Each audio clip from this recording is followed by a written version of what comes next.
hoje a gente demoniza o petróleo, assim como o carvão e fontes de combustíveis fósseis, mas ignorando que eles resolveram um problema muito grande, que era até o problema da fome em grande parte do mundo, porque ajudou, por exemplo, na mecanização do campo. Só que a energia nuclear você come petróleo. Exatamente. Você bota mais energia no chão do que você tira dela de alimento. Né? Literalmente você come petróleo via fertilizantes e outras maneiras. Sim. Mas a gente tira a energia fóssil do mundo hoje, que é mais ou menos aí 85% que a gente gasta, eu acho que alimentaria aí talvez 15% da população global. Tira tudo que é derivado do petróleo, né? Sim. Ou do petróleo que eu digo é dos combustíveis fósseis, as pessoas não comem. E quando você idealiza um mundo hoje sem petróleo, não estou dizendo que eu sempre falo isso, a gente vai ter que sair do petróleo e dos combustíveis fósseis. Talvez em 100 anos, 50 anos, a gente vai ter que sair. Mas não imagine um mundo hoje sem petróleo. Você acha que todo esse tempo ainda? Ah, com certeza. Porque a verdade é que se você tem... Deixa eu dar alguns dados interessantes, tá? Você tem... Se você olhar, a população do mundo hoje está em países emergentes. Tá? Grande parte está na África. Grande parte do crescimento populacional do planeta, de 7 para 10 bilhões de pessoas, não vai vir nem da Ásia, nem das Américas, nem da Europa, vai vir da África. Tá? Nossa. E se você... praticamente todo o crescimento é na África. Tá? Aí você olha onde o crescimento econômico está ocorrendo e vai continuar a ocorrer, vai ser ainda em países emergentes. Uhum. Tá? Quando você olha essa função e diz assim, quanto de petróleo eu preciso? Quando chega o petróleo, eu estou fazendo petróleo um proxy para combustíveis fósseis, tá? Gás, petróleo, tudo que é fóssil. Tá? Quando você olha o quanto você precisa vis-à-vis as curvas de desenvolvimento, porque você chega num ponto de desenvolvimento de uma sociedade que começa a demandar muito energia, essa energia vai ser toda necessária em países emergentes, principalmente. E você pensa o seguinte, retorno, você tem que pensar quanto dinheiro você bota no chão para quanta energia você tira. Qual é o maior retorno sobre a energia que você tira? Ainda são combustíveis fósseis. Tá? Países emergentes, Índia, tá? África, vão fazer, no momento, o seu desenvolvimento via combustíveis fósseis, porque não tem outra fonte que dê um retorno adequado para eles. Mesmo com o preço dos combustíveis em ascensão? Sempre vai ter um limite, sempre vai ter. O preço equaliza tudo. Por exemplo, o preço equaliza tudo. Tá? Por isso que eu acho que o petróleo ainda tem um caminho longo para ir para cima. Tá? Porque o preço equaliza tudo no final. Mas no momento, a energia mais barata que você tem para ser utilizada ainda é o gás, o naco de carvão e petróleo. Vai vir desse lado do crescimento dos países emergentes, principalmente da Índia. Tá? Só para você ter uma ideia, para eu fazer o offset, né, para eu compensar o crescimento que a Índia vai consumir de combustíveis fósseis no crescimento dela dos próximos 30 anos, que é o target de 2050 que você tem de emissão zero, só para compensar o que a Índia, com 1,4 bilhões de pessoas, vai consumir a mais, eu preciso reduzir na Europa e nos Estados Unidos 25% das emissões. Tá? Então, você ainda vai depender de petróleo, carvão e gás por muito tempo. A engenhosidade humana vai ter que pensar em como tirar esse carbono da atmosfera. Eu acho que tem tecnologias que em 20 anos vão tirar esse carbono.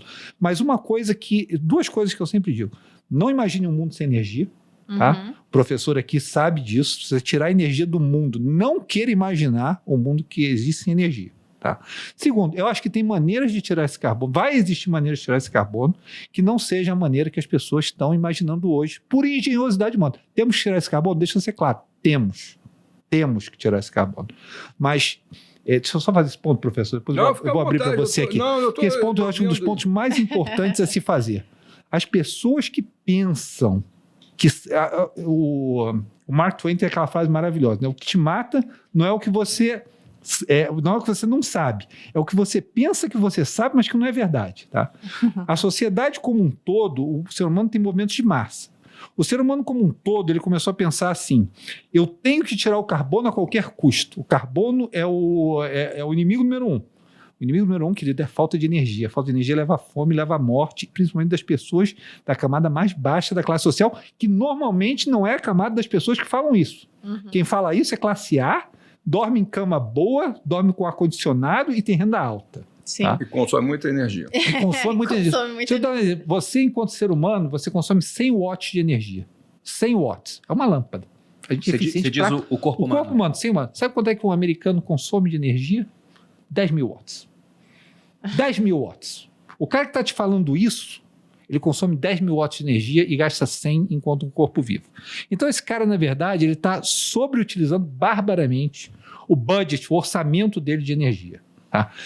Cuidado isso eu falo para a sociedade como um todo, cuidado com o pensamento que você pode fazer uma engenharia de tirar os combustíveis, ou a energia nuclear, ou os combustíveis fósseis do mundo, e você vai viver sem as consequências disso. As pessoas que falam isso, grande parte, não é porque elas não sabem, não, é porque isso é impossível de saber as consequências para a sociedade se você querer fazer essa engenharia muito rápido. Por quê? Porque levou 200 anos para a gente fazer esse processo de baixo para cima.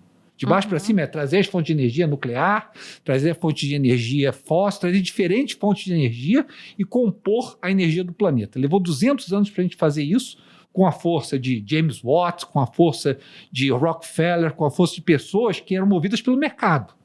Se você quiser fazer uma engenharia de energia de cima para baixo, igual a Europa fez, dizer assim, olha, eu quero só solar e eólica, que são importantes, tá? E eu vou fazer essa engenharia de cima para baixo, de maneira política, você não pode imaginar as consequências. Friedrich Hayek falava isso. A única maneira de você fazer processos econômicos é de baixo para cima, com conhecimento local. Se você quiser fazer de cima para baixo, você corre o risco de desmontar o castelo inteiro e você não sabe as consequências. E você, ao invés de ser responsável pela degradação do ambiente, você pode ser responsável pela fome de milhões de pessoas sem saber que você está fazendo isso. Tem fatores, por exemplo, agora recentemente, Perfeito. A questão da Alemanha. A Alemanha optou por fazer uma transição energética depois do acidente de Fukushima.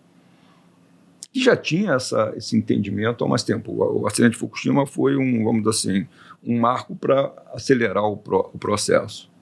Que só para quem não sabe, não sei se tem alguém que não sabe, mas foi explosão lá da usina. Na verdade foi um terremoto que provocou um tsunami que acabou afetando a usina.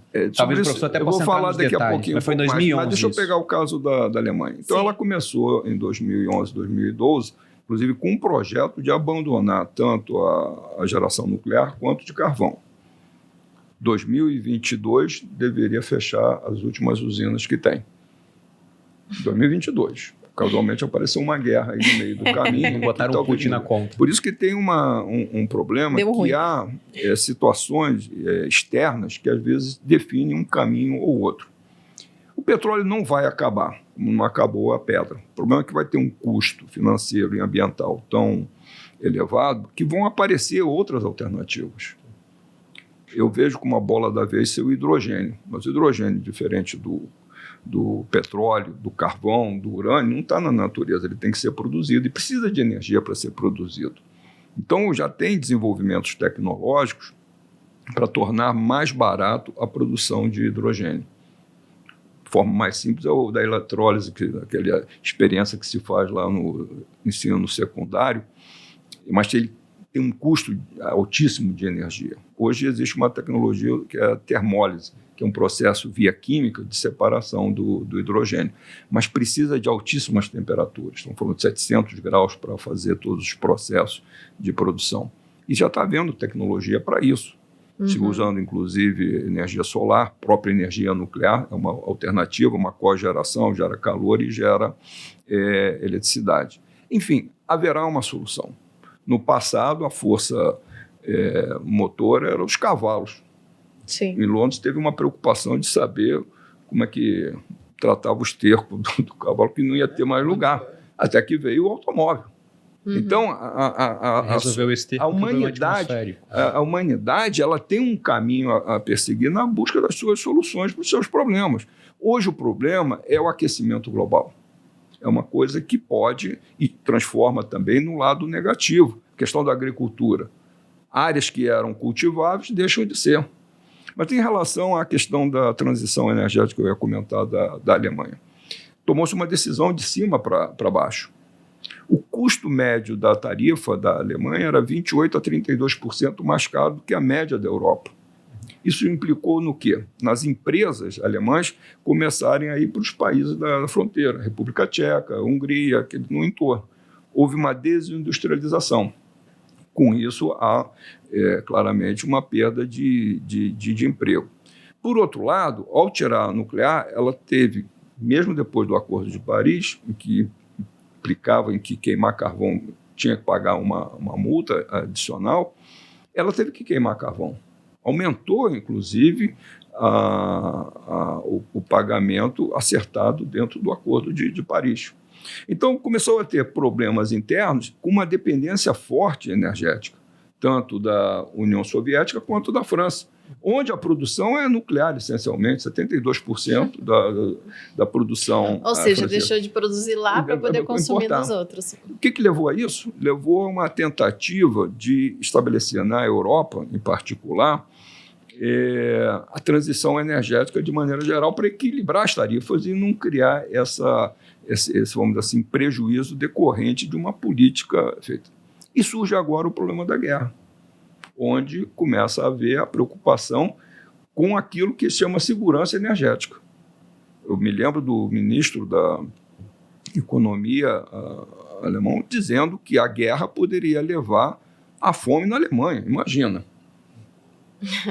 como é que é. Num país que tem uma economia estabilizada, uma população estabilizada, vamos dizer assim, um bem-estar social, de uma hora para outra enfrentando uma situação devido à perda de energia. Então, a gente tem que ter em foco, e acho que isso é o mais importante, que é necessário garantir a produção de energia, e não só aqui no país, como em todo o planeta, para melhorar a qualidade de vida da população.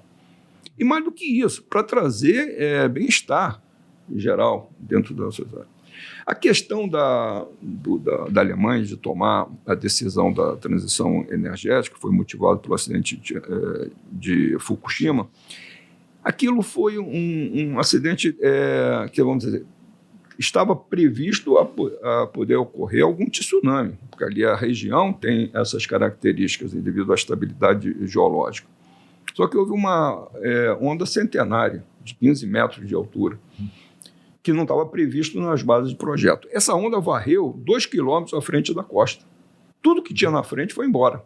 O que ficou em pé foi o prédio da contenção da usina, que é projetado para isso, inclusive, como também para suportar quedas de avião. Imagina um avião caindo em cima de uma usina nuclear, o que não seria de desastre. Ou agora, na guerra da Ucrânia, um míssil atingindo o prédio do reator. Acidente esse que se acontece na Ucrânia também vai lá para a Rússia, como foi o acidente de Chernobyl. O que acontece? O reator nuclear ele é diferente de um motor de um carro. Quando você desliga, ele não fica mais produzindo calor. O reator nuclear, mesmo depois de desligado, ele continua produzindo calor, que é o que a gente chama de calor de decaimento. E esse calor tem que ser removido. E o que remove calor é a passagem de um líquido, retirando o calor, e para esse líquido circular precisa de uma bomba, e a bomba precisa de energia. Como é que essa energia chega? Pela alimentação externa, as torres de transmissão que abastecem a usina, e se não houver um apagão, uma perda de alimentação externa, entram em imediato os geradores diesel de emergência. O que acontece? No projeto desses reatores, os geradores diesel não ficavam no interior do prédio da contenção. Então, eles foram também varridos. Foi destruído também. Então, não tinha linha de transmissão, porque ela caiu, foi varrida, não tinha gerador. O que acontece? Continuou gerando calor, não tinha mais gerador, foi aquecendo, derreteu o núcleo. Aí houve explosões de hidrogênio, não vou entrar aqui no detalhe, rompeu a contenção e a radioatividade saiu no meio ambiente. Foi um acidente sério, grave, deveria ter uma previsão dentro do projeto, mas é aquilo que eu digo, não existe nenhuma aplicação tecnológica de risco zero. Se você fizer um avião que não cai, eu vou viajar com mais frequência do que eu viajo. Se tiver um automóvel que não tenha colisão, também vou comprar esse avião. Não existe tecnologia com risco zero, e a nuclear é mesmo. Em 65 anos de existência, com 445 usinas nucleares ao redor do planeta, houve 3 grandes acidentes.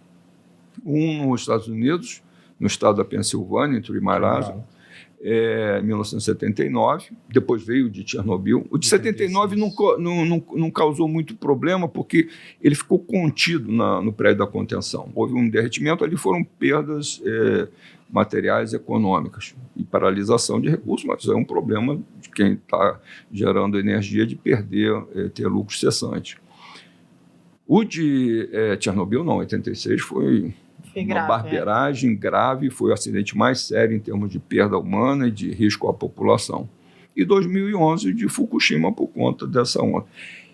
O cenário acidentes podem ocorrer, mas eles têm que ser evitados. E para isso você precisa ter, antes de mais nada, um sistema de regulamentação do uso tanto da energia nuclear como de outras fontes, muito rigoroso para a liberação dessas instalações.